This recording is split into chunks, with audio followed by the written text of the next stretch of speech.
là pour apprendre à faire de la côte de maille.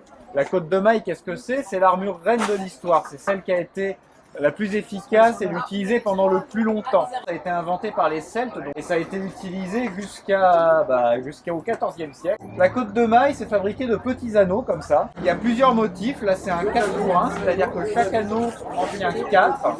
Et nous avons aussi du 6 pour 1, chaque anneau qui en tient 6, pour faire de la côte de maille.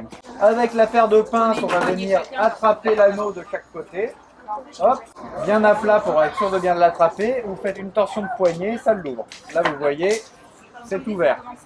Donc ça, c'est votre premier anneau. Vous allez en prendre 4 autres. Ces 4 autres, vous allez les fermer parce que vous allez voir, ils sont un petit peu ouverts. Vu que quand on les coupe, ils viennent d'un ressort, ils sont un peu ouverts. On les ferme bien. Ce qu'on va faire, c'est qu'on va prendre l'anneau qui est ouvert et on va y mettre les 4 qu'on vient de fermer. Ça va vous faire votre anneau qui en tient 4. Donc ça, c'est votre motif de base. Vous les mettez et vous refermez votre anneau. Donc là, vous avez bien un anneau qui en tient 4. On réouvre un anneau.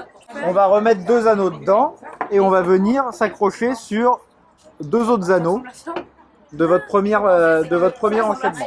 Et là, on continue du coup. Ça fait 2, 1, 2, 1, 2. Donc à chaque fois, vous rajoutez un anneau, puis 2, puis un anneau, puis 2. Comme ça. Voilà. Là, tu peux rajouter un anneau au bout et tu en mets 2. Monsieur le roi, même si t'es le roi, faut t'échauffer quand même. Ok, alors on commence par s'échauffer les poignets. Parfait, on va s'échauffer les coudes. Donc on va dessus-dessous. On fait des petits ronds aussi, ça sera peut-être plus facile. Ok, on va s'échauffer les épaules. Alors les épaules, on tend les bras et on fait des petits ronds. Oh non, ça c'est... Vous n'êtes pas obligé d'aller vite, le but c'est de s'échauffer tranquillement. Ensuite, on va s'échauffer un petit peu le bassin. On va s'échauffer tranquillement. On va dans les deux sens. Et on termine par s'échauffer les chevilles. Et là, tu chauffes que celle que vous pouvez chacun prendre une épée.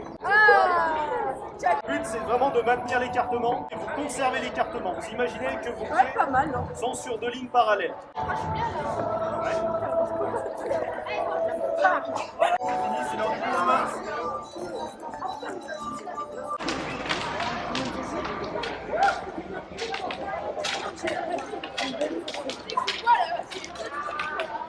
Regardez maintenant rapidement les boucliers.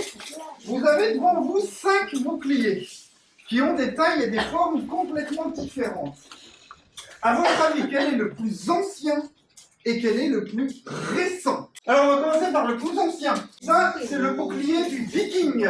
Le viking, on va dire 6e, 10e. Il n'a pas de protection sur lui.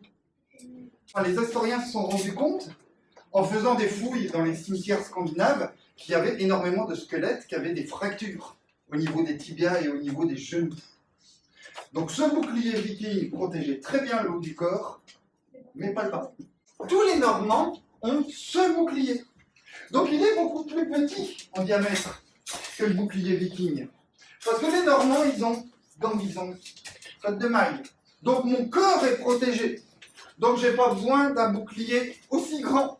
Et au fil des siècles, plus les protections corporelles vont se développer et s'améliorer, plus les boucliers vont devenir petits.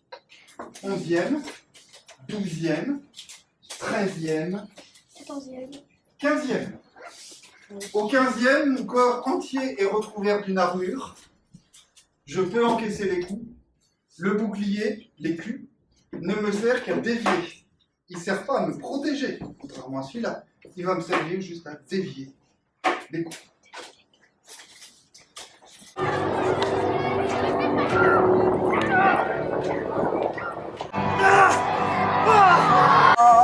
Vers la mémoire, on va tout du vent le soir à table.